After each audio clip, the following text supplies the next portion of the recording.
Listening, fill in the blanks. Let's start.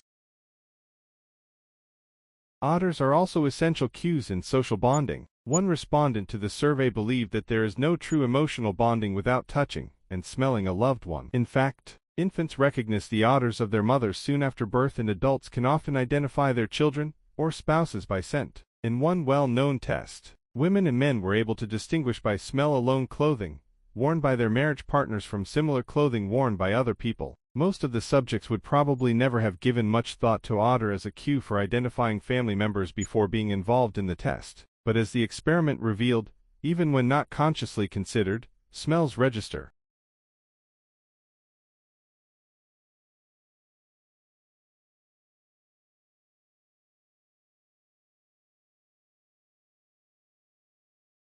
Most of the research on smell undertaken to date has been of a physical scientific nature. Significant advances have been made in the understanding of the biological and chemical nature of olfaction, but many fundamental questions have yet to be answered.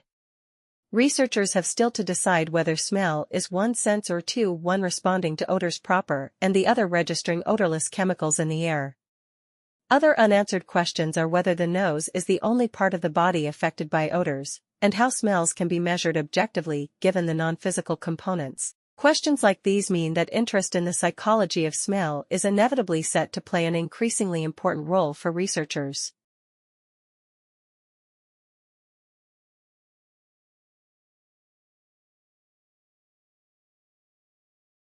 The extra traffic involved in transporting children results in increased traffic congestion, pollution, and accident risk. As our roads become more dangerous, more parents drive their children to more places, thus contributing to increased levels of danger for the remaining pedestrians. Anyone who has experienced either the reduced volume of traffic in peak hour during school holidays, or the traffic jams near schools at the end of a school day, will not need convincing about these points. Thus, there are also important environmental implications of children's loss of freedom.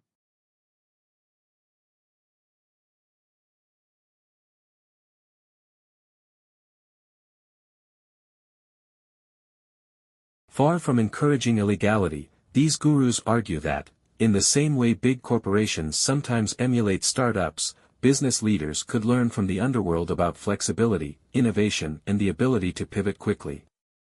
There is a nimbleness to criminal organizations that legacy corporations, with large, complex layers of management, don't have, said Mark Goodman, head of the Future Crimes Institute and Global Cybercrime Advisor.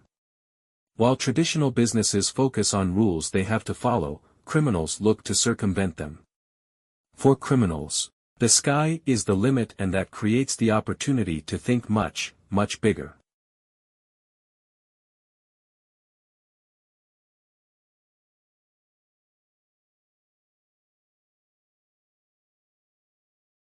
Streets may also be for social interaction, walking, cycling, and playing. One of the most important aspects of these European cities, in terms of giving cities back to children, has been a range of traffic calming initiatives aimed at reducing the volume and speed of traffic. These initiatives have had complex interactive effects, leading to a sense that children have been able to recapture their local neighborhood, and more importantly, that they have been able to do this in safety. Recent research has demonstrated that children in many German cities have significantly higher levels of freedom to travel to places in their own neighborhood or city than children in other cities in the world.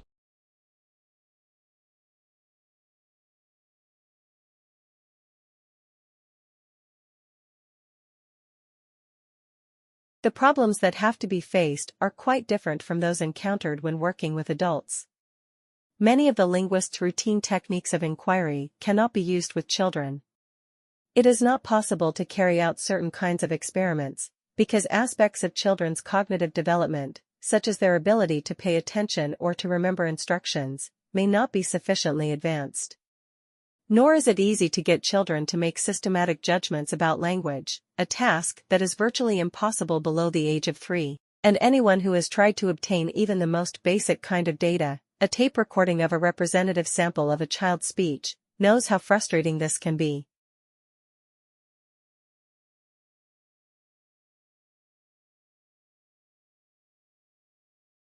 Children can be observed and recorded through one-way vision windows, or using radio microphones so that the effects of having an investigator in the same room as the child can be eliminated. Large-scale sampling programs have been carried out, with children sometimes being recorded for several years. Particular attention has been paid to devising experimental techniques that fall well within a child's intellectual level and social experience. Even pre-linguistic infants have been brought into the research. Acoustic techniques are used to analyze their vocalizations, and their ability to perceive the world around them is monitored using special recording equipment.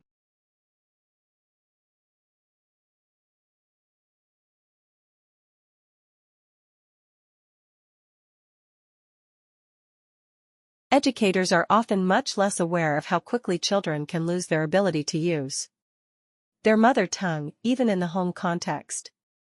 The extent and rapidity of language loss will vary according to the concentration of families from a particular linguistic group in the neighborhood. Where the mother tongue is used extensively in the community, then language loss among young children will be less. However, where language communities are not concentrated in particular neighborhoods, children can lose their ability to communicate in their mother tongue within 2-3 years of starting school.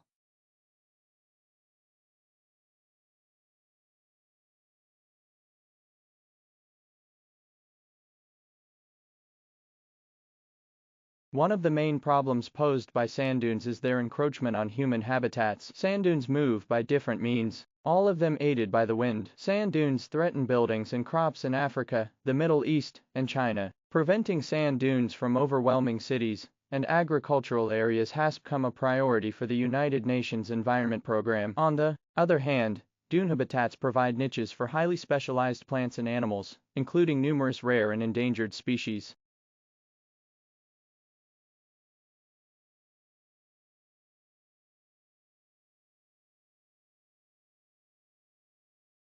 Bricks are one of the oldest known building materials, dating back to 7000 BCE. The oldest found were sun-dried mud bricks in southern Turkey, and these would have been standard in those days. Although sun-dried mud bricks worked reasonably well, especially in moderate climates, fired bricks were found to be more resistant to harsher weather conditions, and so fired bricks are much more reliable for use in permanent buildings. Fired brick are also useful in hotter climates, as they can absorb any heat generated throughout the day and then release it at night.